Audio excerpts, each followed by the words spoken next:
Hello friends, आज हम जानेंगे निमसेट एग्ज़ाम के बारे में। तो बने रहिए आप इस चैनल में। तो हम देखते हैं निमसेट एग्ज़ाम क्या होता है। निमसेट एग्ज़ाम जो है ये एनआईटी में एमसीए के लिए कॉमन एंट्रेंस टेस्ट है। ये एक मास्टर डिग्री प्रोग्राम है। इसका मतलब ये है कि आप आफ्टर अंडर ग्रेजुएशन के बाद आप इस एग्ज़ाम को दे सकते हैं, जो कि आपको NIT national Institute of technology में मास्टर्स इन कंप्यूटर एप्लीकेशन में आप एडमिशन ले सकते हैं, है ना। और हम आगे इसके बारे में जानेंगे, जिसमें ये है कि ये एक आईटी सेक्टर की जॉब है। मतलब जिस भी स्टूडेंट को अगर प्रोग्रामिंग में, है ना, वेब डेवलपमेंट में, है ना, कोडिंग में इंटरेस्ट हो तो वो इस एग्ज़ाम को ज़रूर दे। और आपको पता है कि अभी इस टाइम आईटी सेक्टर कितना ज़्यादा मतलब बढ़ रहा है, तो ये एग्ज़ाम बहुत सही है।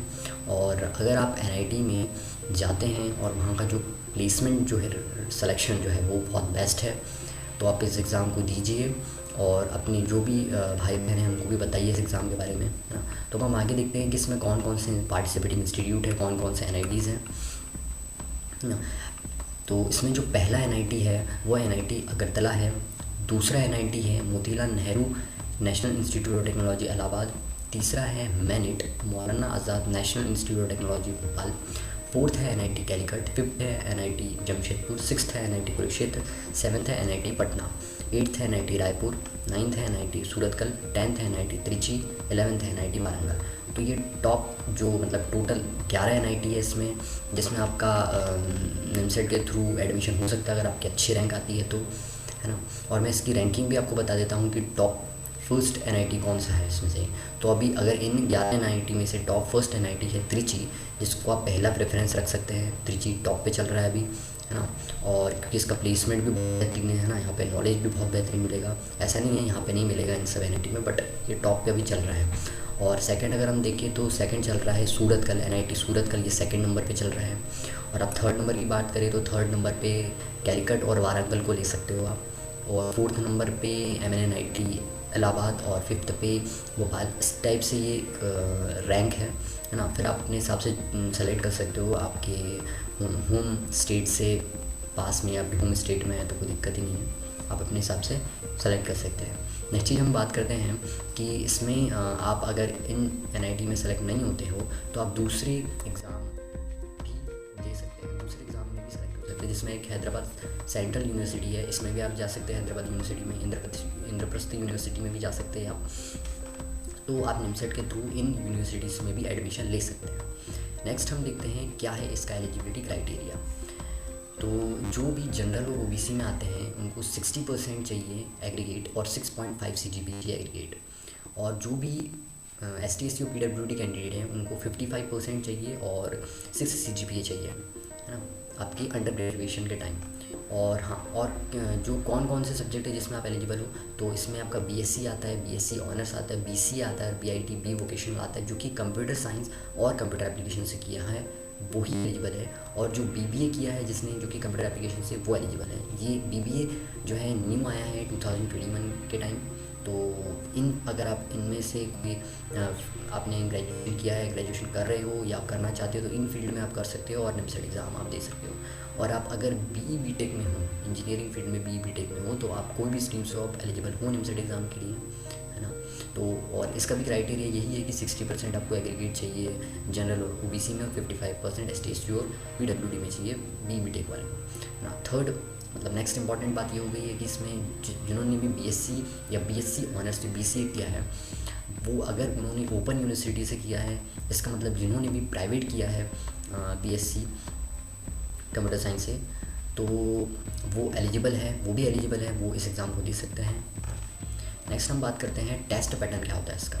तो टेस्ट पैटर्न में ये है कि 120 MCQs आते हैं और 120 मिनट्स मिलते हैं, इसका मतलब 2 आवर्स मिलते हैं आपको। और एक MCQ पैटर्न बेस्ड क्वेश्चंस होते हैं इसमें, जिसमें ये इंग्लिश लैंग्वेज में होता है ना। और हम ये जानते हैं कि इसमें क्या क्या इसके सिलेबस है, मतलब क्या क्या किस टाइप का पैटर्न है। इसमें पहला तो है मैथमेटिक्स, जिसमें 50 क्वेश्चन आते हैं। लॉजिकल रीजनिंग, जिसमें 40 क्वेश्चन आते हैं। कंप्यूटर अवेयरनेस, जिसमें 10 क्वेश्चन आते हैं। और जनरल इंग्लिश, जिसमें 20 क्वेश्चन आते हैं। तो जो मैथमेटिक्स है ये आपका 12th बेस्ड आता है मैथमेटिक्स, है ना। और इसके सबसे ज़्यादा मैक्सिमम मार्क्स मैथमेटिक्स के ही होते हैं, तो आपको आपका मैथमेटिक्स बहुत स्ट्रॉन्ग करना है, जो 12th बेस्ड आता है। इसके बाद आता है लॉजिकल रीजनिंग, जिसमें ये जो लॉजिकल रीजनिंग है ये जो बैंकिंग में रीजनिंग आती है उस टाइप की रीजनिंग पूछी जाती है।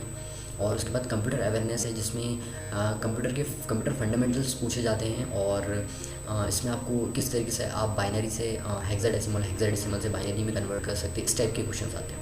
और जनरल इंग्लिश में आप एरर्स आ जाएंगे, रीडिंग कॉम्प्रहेंशंस आएंगे, एंटोनिम्स और सिनोनिम्स ये आएंगे इसमें इंग्लिश में। इस टाइप से पैटर्न बनेगा इसका। और इसमें आपको क्या क्या मार्क्स, किस टाइप से मार्क्स मिलेंगे वो भी देख लेते हैं। तो जो मार्क्स है आपकी 4 मार्क्स मिलेंगे अगर आपने क्वेश्चन राइट किया, और अगर आपने रॉन्ग किया तो -1 की मार्किंग है इसमें, -1 की। और हाँ, अब नेक्स्ट हम देखते हैं कि एप्लीकेशन फ़ीस क्या है इसका। तो जो भी जनरल और ओबीसी कैंडिडेट है उनकी जो फ़ी है वो 2500 एप्लीकेशन फ़ी, और जो ST SC और PWD कैंडिडेट हैं उनकी 1250 रुपीज़ है एप्लीकेशन फ़ी।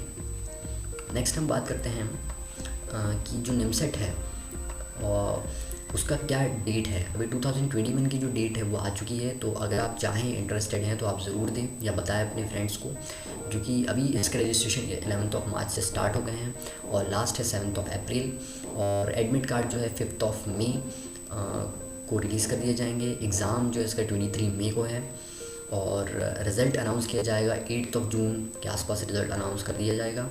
और ये डेट हर ईयर यही डेट होती है, मार्च में ही इसके एग्ज़ाम रिलीज़ होते हैं। जो रिलीज़ जो डेट होती है वो मार्च में ही होती है, तो यही पैटर्न रहेगा आपका हर साल। और हम नेक्स्ट देख लेते हैं कि इसमें क्या क्या सीट्स होती हैं NITs के लिए।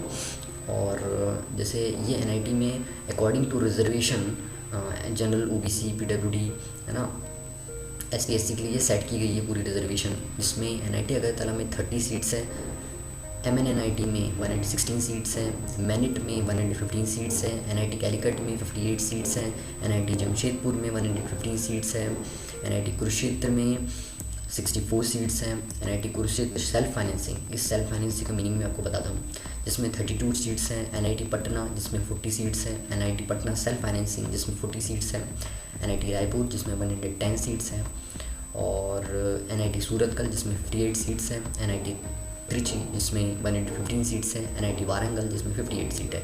तो टोटल 951 सीट्स है ना। और हाँ, ये सेल्फ फाइनेंसिंग का मीनिंग ये है कि आपको नॉर्मल जो फ़ीस लगती है वो फ़ीस से थोड़ी ज़्यादा फ़ीस लगेगी, और इसकी भी काउंसलिंग होती है, कि इसकी भी काउंसलिंग चलती है। और ये जो कुरुक्षेत्र और जो पटना है, ये सेल्फ फाइनेंसिंग सीट्स इसमें 32 और 40 दी गई है। इसका मतलब ये आप थोड़ी ज़्यादा फीस दे के इसमें एडमिशन ले सकते हैं, बट इसकी भी काउंसलिंग होती है ना। तो ये जो सीट मैट्रिक्स है ये आप इस वेबसाइट में जाके देख सकते हैं। इस वेबसाइट का लिंक मैं डिस्क्रिप्शन में दे दूँगा, और इसी वेबसाइट में निमसेट ऑफिशियल वेबसाइट का लिंक है, तो आप यहाँ जाके भी चेकआउट कर सकते हैं, और अच्छी तरीके से इसमें डिटेल ले सकते हैं आप इसमें। तो बस यही बताना था इस वीडियो में। और ये बहुत बेस्ट अगर देखा जाए तो एंट्रेंस एग्ज़ाम है IT सेक्टर के लिए। अगर आपका ग्रेजुएशन आपका चल रहा है, और अगर आप ग्रेजुएशन या आपका हो भी चुका है, तो भी आप इसकी प्रिपरेशन कर सकते हैं, है ना। क्योंकि आपको पता है कि IT सेक्टर में बहुत बेहतरीन मतलब अभी जॉब मिल रही है, और इन NITs में बहुत अच्छा पैकेज है ना। आप खुद भी जानते हैं कि NIT में कितना बढ़िया मतलब फील्ड है, और इसमें आपका पर्सनैलिटी डेवलपमेंट बहुत बेहतरीन होगा, और इसमें आपको स्किल सीखने को मिलेंगी कोडिंग से रिलेटेड, प्रोग्रामिंग से रिलेटेड। तो ये बहुत बेहतरीन अपॉर्चुनिटी है आपके लिए। तो अगर आप फॉर्म भरना चाहें तो फॉर्म भर सकते हैं, अभी रजिस्ट्रेशन चालू है ना। तो और आप इस वीडियो को शेयर कीजिए अपने भाई बहन से। Thank you.